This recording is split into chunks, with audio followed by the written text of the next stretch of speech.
Hello, and welcome to another Lincoln property blog brought to you by Ben from Walters of Lincolnshire.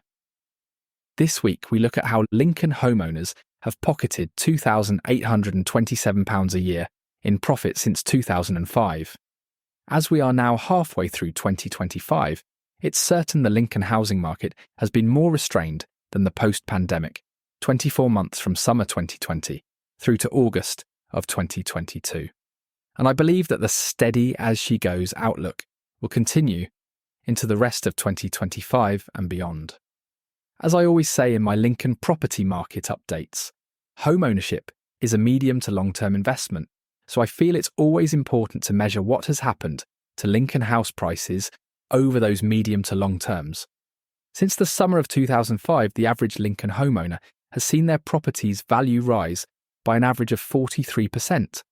This is significant as house prices are a national fascination and subconsciously tied into the perceived health of the UK economy. Most of that 43% gain has come from the overall growth in all Lincoln property values, while some of it will have come about by modernising, extending or developing their Lincoln home. Analysing the different types of property in Lincoln and the profits made by each type, it makes interesting reading. The average price paid for homes in Lincoln in 2005 was £133,867. Now it's 2025, and it has risen to £190,407. This is a total profit of £56,540, which is £2,827 profit per year, or an annual growth of 2.2%. The average price paid for apartments in Lincoln in 2005 was £104,332, and that figure has risen to £156,275. This is a total profit of £51,943, which is £2,597 profit per year, or an annual growth of 2.5%.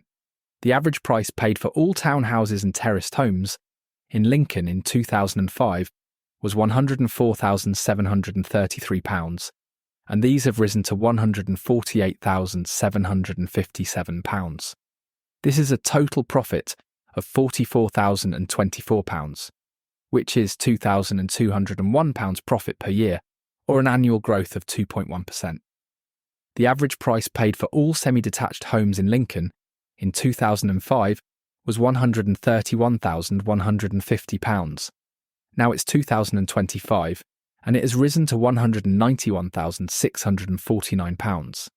This is a total profit of £60,499, which is £3,025 profit per year, or an annual growth of 2.3%. The average price paid for all detached homes in Lincoln in 2005 was £200,678, and that figure has risen to £283,185. This is a total profit of £82,507, which is £4,125 profit per year, an annual growth of 2.1%. However, we can't forget there has been 77% inflation over those 20 years, which eats into the real value or true spending power of that profit. So if we consider inflation since 2005, the true spending power of that profit has been lower.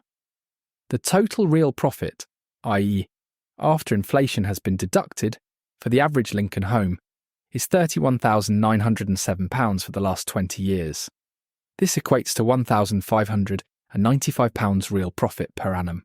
The total real profit for the average Lincoln apartment is £29,313 for the last 20 years. This equates to £1,466 real profit per annum. The total real profit for the average Lincoln townhouse or terraced home is £24,844 for the last 20 years. This equates to £1,242 real profit per annum. The total real profit for the average Lincoln semi-detached home is £34,142 for the last 20 years. This equates to £1,707 real profit per annum. The total real profit, i.e., after inflation has been removed, for the average Lincoln detached home is £46,562 for the last 20 years. This equates to £2,328 real profit per annum. Therefore, the profit for an average Lincoln home over the last 2 decades, adjusted for inflation, stands at £1,595 per year. I wanted to show you that despite the 2008-2009 credit crunch property market crash, which saw Lincoln property values plummet by between 16 to 19%, over 18 months, Lincoln homeowners have still fared better over the long term than those renting. Looking ahead, a common question I get asked is about the future direction of the Lincoln property market. The main influence on maintaining house price growth in Lincoln over the medium to long term will be the construction of new homes, on the supply side, and employment and interest rates, on the demand side. Although we have yet to get the official figures for 2024, independent sources indicate that the number of new households is expected to be around 217,900. Bearing in mind the annual need is for 300,000 new UK households to meet demands, arising from factors such as increased life expectancy, immigration, and later cohabitation. It's clear that demand will continue to exceed supply unless the government heavily builds council houses. This can only be good news for Lincoln homeowners. What about Lincoln landlords, though? Even though the quantity of landlords selling up their rental portfolios has increased in the last couple of years, and the number of landlords purchasing buy-to-let properties is lower than in the last couple of decades, there is still margin net growth in the size of the private rented sector each year. This is all notwithstanding landlords facing higher taxes. The fact is, many Lincoln landlords continue to be keen on expanding their rental portfolios in the medium to long term. Many of the 20 and 30-somethings of Lincoln view renting as a choice that offers flexibility and options that home ownership does not provide. This means that demand for rentals will keep rising, allowing landlords to enjoy capital appreciation and rising rents. However, Lincoln buy-to-let landlords must accept more considerate strategies to maintain profitable returns from their investments. For more insights and information, visit the Lincoln Property blog, brought to you by Ben from Walters of Lincolnshire at www.walters-property.com/blogs. Until next time, take care. If you would like a chat about where you sit in the current market, do not hesitate to give me a call on 01522 512 513 or drop me a message on social media. To ensure all our clients get the absolute best experience and a total marketing strategy as unique as their homes, we only list 20 properties per month. Our August and September market appraisal slots are now available to book.